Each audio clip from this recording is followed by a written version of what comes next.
uDlodi Lilepo noThabo Cele abatravelanga neKaizer Chiefs. This is including uKhanyisa Mayo. Basele while amanye ama player they are preparing for the new season. I-preseason phela bafethi ifudumeza igazi, iyakulula uyabuya. It helps you pick up iform yabo. Laba basele abahambanga. What does that mean? Ngifuna uqala ngalo uDlodi Lilepo. It simply means ukuthi Lilepo wants to leave iChiefs. uLilepo ukore le goal yakhe finder lapha niKaizer Chiefs I think bedlala against the Golden Arrows and he's been very important for iChiefs vele. Kunama game la iChiefs besesicanga ukuthi draw then uLilepo bekafika akore ifaka kori uya assista and sometimes bebanokumfaka second half angena change complexion game. You could see yena ukubaleka kwakhe here and there for iKaizer Chiefs. But now the problem is that he's starting to believe he's bigger than the team into ngibonayo. He's starting to believe ukuthi he's bigger than the team and he thinks that he's better for illegal dlala iPSL. If that was the case uLilepo bekazoqeda season on 12 or 15 goals. If that was the case, uLilepo I1 would have pushed the Kaizer Chiefs ukuthi ba win namanye ama competition. The Chiefs would have made it at least to a semi-final CAF Confederations Cup if that was the case. And the problem here is that some of these foreign players come la South Africa bathole i-recognition, bathole i-status, baziwe maqeda lapho babone ngathi they are bigger than lama team laba basuka ku PSL bafuna ukugijima bayodlala phesheya. If they were big, he would have left straight from his country aye overseas. If kunama team that are showing interest in him right now, it's because of iKaizer Chiefs. If kunama scout ambonile anyway emhlabeni, it's because of iKaizer Chiefs. If it wasn't for iKaizer Chiefs, kubuhleli lapha asuka khona uDaka Mabhomo uDlodi Lilepo. But now iChiefs yamthatha yamzama imfaka ku PSL and now he's starting to believe that he's bigger than the club. This is an ongoing issue because no Lucas Ribeiro. Uthe makafika la ku PSL, number 1 he was a rejected Brazil Lucas Ribeiro. He wasn't even playing for the big league as a Brazil. Number 2, he's never even been selected for a national team as a Brazil. So it means ukuthi Brazil he's just another player. Akabalulekanga sharp. Mamelodi Sundowns yamthatha, they give him a platform, bamuphi opportunity and then he proves himself. Adlale kahle abawinela ama game, he becomes very instrumental kule number 10 position eMamelodi Sundowns.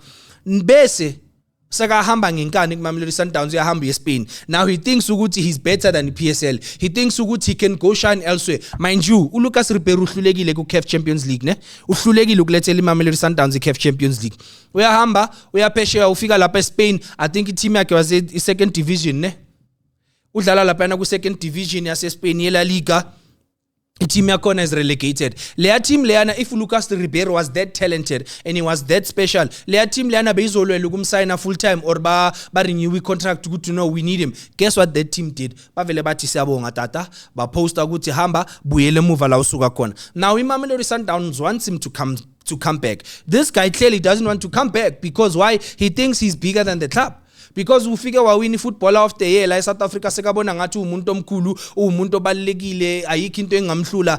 Stop. South African football must stop ukuncenga lama player wangaphandle because at the end of the day they don't really contribute much to national team yethu mas. If labantu laba besazi ukuthi hamara at least singakwazi ukuthi simsebenzise ku national team yethu uzoscorela ama goal when we can't score goals, then we would say ukuthi bafana we would say ukuthi hamele babancenga. iChiefs ayingamncenga uLilepo. If Lilepo wants to leave, mteteleni bafeta hambe. If uLilepo uthi yena ufuna ukudlala elsewhere, mteteleni ahambe. Let him go play kula maliga xa ukuthi uzoshayina kuwo and let's see ukuthi uzoyenza kanjani. Let's see if he will survive playing in those leagues because nala South Africa mostly ushayina against when Chiefs was playing against small teams.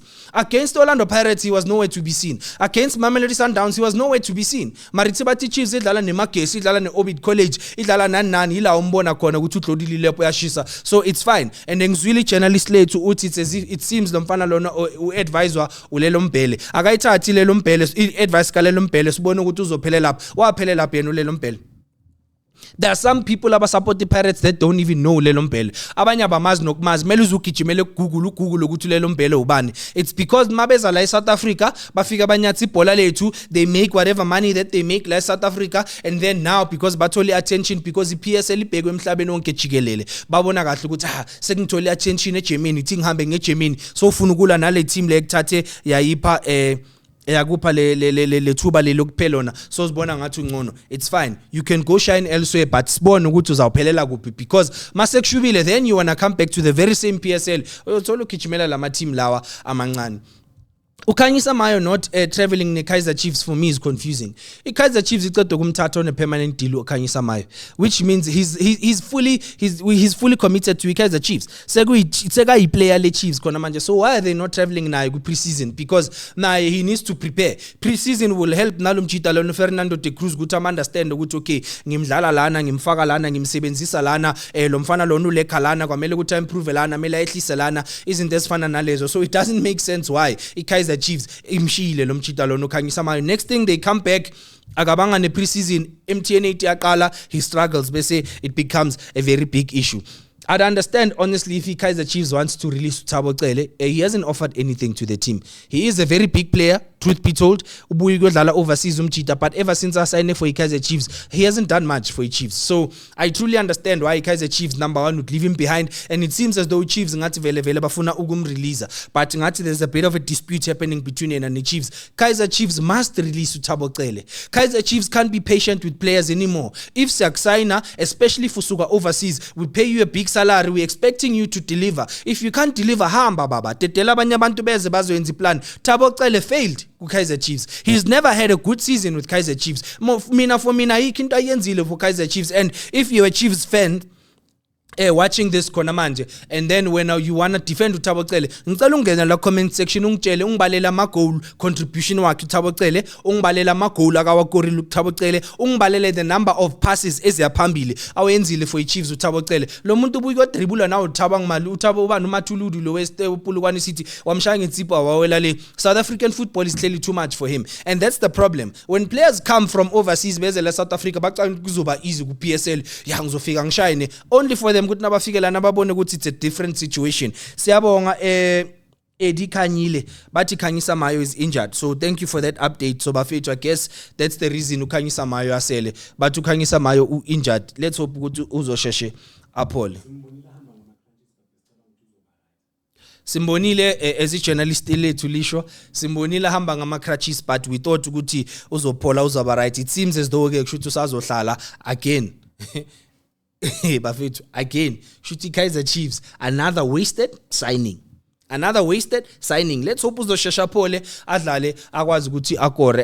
And this thing of, for me, this thing of ama team taking ama player bazi ukuthi ba affiliated or ba ne relationship nabo baba balama player who are former players, for me into hambi create bias ku football, into hambi create division ku football, because wena ubaba yakho uyakwazi ukuthi akukhulumela athi amara animphanga ichance enough. Mara omunye umuntu like uThabo Cele akana babo ke adlalela iChiefs, naye mosithi beka no babo ke adlalela iChiefs kube sifunda ama statement manje nabo basho bathi didn't give him enough time or you didn't give him a fair chance. But anyways, asikho lapho.